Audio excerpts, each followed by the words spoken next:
அனைவருக்கும் வணக்கம்.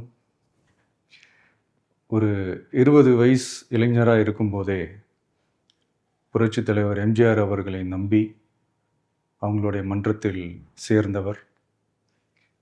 அந்த சின்ன வயசுலேயே எம்எல்ஏ என்ற ஒரு பெரிய பொறுப்பை ஏற்றவர்.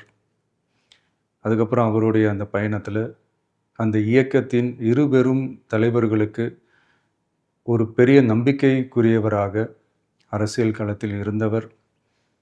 இப்படி 50 வருஷமாக ஒரே இயக்கத்தில் இருந்த அண்ணன் செங்கோட்டையன் அவர்கள் இன்றைக்கி அவங்களுடைய அரசியல் அனுபவமும் அவங்களுடைய அந்த அரசியல் களப்பணியும் நம்மளுடைய தமிழக வெற்றி கழகத்திற்கு ஒரு பெரிய உறுதுணையாக இருக்கும் என்ற நம்பிக்கையுடன் இன்றைக்கி அவங்களுக்கும் அவங்களோட இணைந்து பணியாற்ற நம்மளோடு கைகோர்க்கும் அனைவருக்கும் மக்கள் பணியாற்ற வரவேற்கிறேன். நல்லதே நடக்கும், நல்லதே நடக்கும், நல்லது மட்டுமே நடக்கும். வெற்றி நிச்சயம்.